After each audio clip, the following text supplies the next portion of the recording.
வணக்கம். சிவன் மாந்திரீகம்.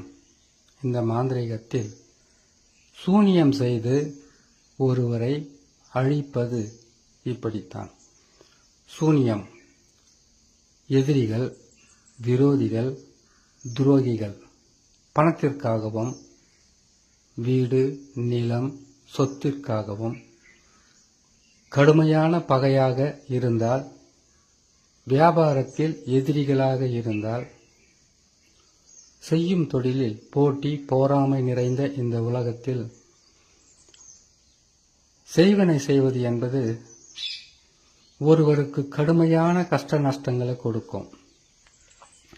அந்த கஷ்ட நஷ்டங்கள் என்றது பொருள் இழப்பு, தொடர் கஷ்டம், தாங்க முடியாத மனவேதனை, உடல் நலத்தில் பாதிப்பு, குடும்பத்தில் தொடர்ந்து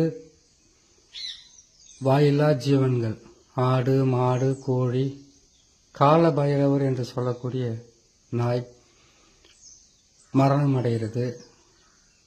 இல்லைன்னா வீட்டில் ஏதாவது ஒரு பிரச்சனையால் குடும்பமே இரண்டாக உடைந்து பிரிந்து போகிறது.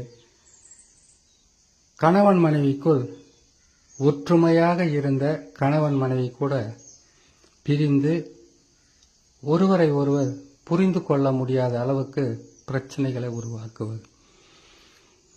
செய்வினை என்பது எத்தனை வகைப்படும்.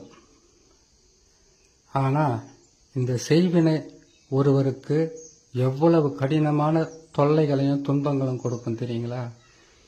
செய்வினை செய்யறதுக்கு எது வகையான பொருட்களை எல்லாம் பயன்படுத்துவாங்கன்னு பார்த்தீங்கன்னாக்கா, செய்வினை செய்யணும்னா முதல்ல உங்ககிட்ட இருந்து காலடி மண், உங்களுடைய புகைப்படம் ஃபோட்டோ,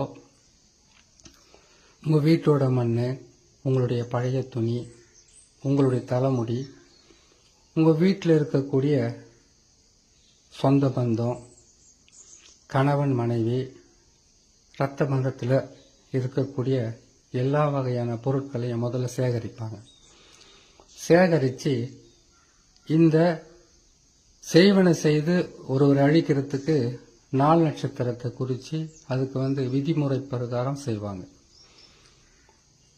இதுக்கு பயன்படுத்தக்கூடிய பொருட்கள் பார்த்தீங்கன்னாக்கா, புகைப்படம், இதையெல்லாம் சொல்லியிருக்கேன் இல்லையா? இதை எடுத்து ஒரு நாளில் மயான சாம்பல் எடுப்பாங்க. மயான சாம்பலில் நிறைய மாந்திரீகத்தை செய்யலாம். தெரிஞ்சவங்க மயான சாம்பலை தொடுவாங்க. மயான சாம்பலை தொடக்கூடாது. அப்படி தொடர்றதா இருந்தாக்கா அவங்களுக்கு குடும்பம் இருக்கக்கூடாது. மாந்திரீகம் செய்யணும்னு கேட்டீங்கன்னா, மயான சாம்பலை தொடறீங்கன்னு கேட்டீங்கன்னாக்கா குடும்பம் இருக்கக்கூடாது. தனி மனிதராக இருந்தால் அதை எடுத்து செய்ய ஆரம்பிச்சிடலாம். அப்படி இல்லைன்னு கேட்டீங்கன்னாக்கா, அஷ்ட கர்மம் சொல்லக்கூடிய 8 வகையான மாந்திரிகத்தினுடைய சூட்சும ரகசியங்கள் தெரியணும். அதுக்கு பிறகு அதுக்குண்டான மந்திரங்களை நீங்க சித்தி பண்ணி வச்சுக்கிட்டு இருக்கணும். உங்களுக்குள்ள உடல் கட்டு, திசை கட்டு, எல்லை கட்டு, எல்லை தேவதை கட்டெல்லாம் நீங்க போட்டு வச்சுக்கிட்டு இருக்கணும். அப்பதான் செய்வனை செய்து ஒருத்தர் அழிக்கவோ, ஒருத்தரை செய்வனையில் சிக்கி தவித்து கொண்டிருந்தா அவளை காப்பாற்றுறதுக்கு உங்களுக்கு வழி பிறக்கும். அஷ்ட கர்மத்தில் இருப்பது வசியம், மோகனம், ஸ்தம்பனம், பேதனம், வித்வேஷனம், ஆகர்ஷணம், மாறணும் சொல்லக்கூடிய 8 வகையான மாந்திரிகத்துக்கு 8 வகையான மந்திரங்களும் 8 வகையான உபாசனைகளும் இருக்கும். அதை முறை பிரகாரம் கரெக்டாக எடுத்தவங்களால் தான் பயன்படுத்த முடியும். ஏதோ ஒரு கோபத்தில் இல்லை மாந்திரிகம் தெரிஞ்சும் தெரியாமலும் போய் அந்த பொருட்கள் கையில் தொட்டாக்கா அதிகப்படியான கஷ்டங்களை கொடுத்துடும். ஒரு மனிதனுக்கு வாழ்க்கையில் செய்வன பாதிப்பு வந்துட்டா அவங்களுடைய வீட்டிலும் சரி, செய்கிற தொழிலும் சரி, தொடர்ந்து இழப்புகளும் கஷ்டங்களும் நஷ்டங்களும் தொழிலில் மிகப்பெரிய ஒரு பின்னடைவும் கொடுக்கும். அது மட்டும் இல்லை, செய்வினை என்பது ஒருத்தருக்கு வச்சுட்டாக்கா குடும்பத்தை விட்டு பிரிஞ்சு போகிறது, வீட்டை விட்டு பிரிஞ்சு போகிறது, பண விரயம் ஏற்படுறது, பொருள் நஷ்டம் ஏற்படுறது, கணவன் மனைவி பிரிவது, குடும்பத்தை விட்டு பிரிவதுன்னு சொல்லியிருக்கு இல்லையா? இதை விட இன்னும் கொடுமையெல்லாம் இருக்கு. இதே செய்வனையால அந்த வீட்டை விட்டு வெளியில போற அளவுக்கு செய்யலாம். அந்த வீட்டுல எவ்வளவு சம்பாதிச்சாலும் கையில காசு பணம் நிற்காது.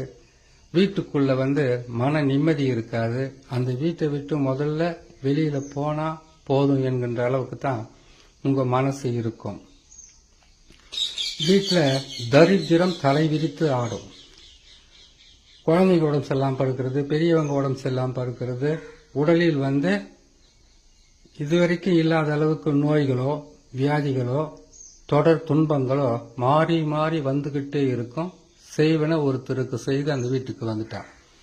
இது எப்படி செய்வாங்க, எந்த நிலையில செய்வாங்க, செய்வனன்றது என்ன, ஏவல் பில்லி சூனியன்னா என்ன, சூனியம் மட்டும் வச்சா எப்படி இருக்கும், செய்வனையால எவ்வளவு பாதிப்பு இருக்கும்.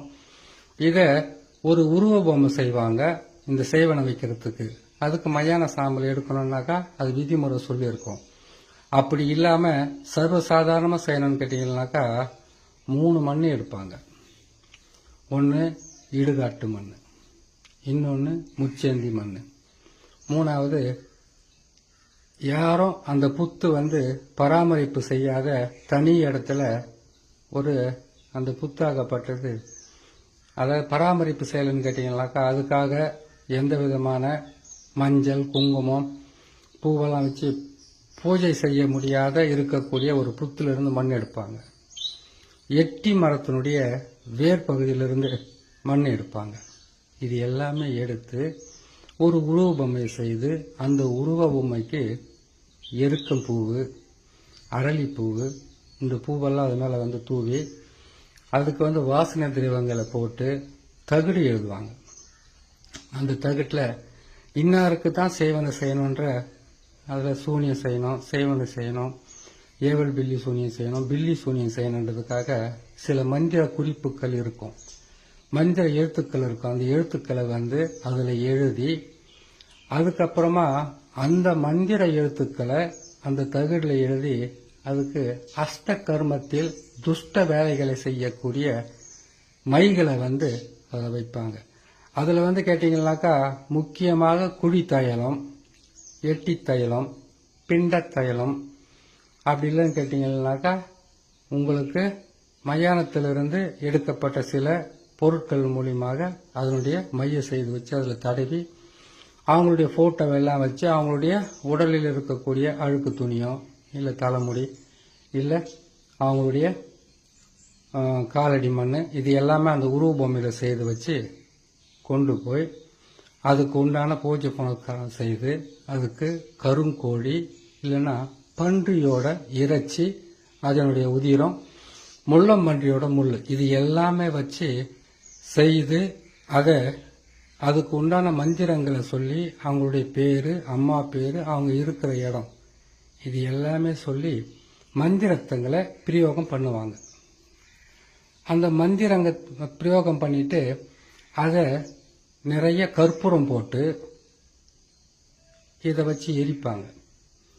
எரிச்சு அந்த சாம்பலுடன் பன்றியோட உதிரம்,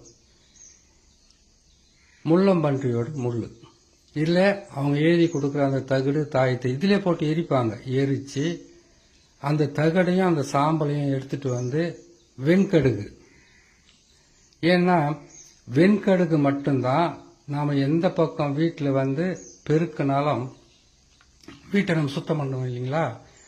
அப்படி நம்ம கிழக்கு பக்கமா வீட்டை பெருக்கி எடுக்கிறோன்னு பாத்தீங்கன்னாக்கா அது மேற்கு பக்கமா போகும்.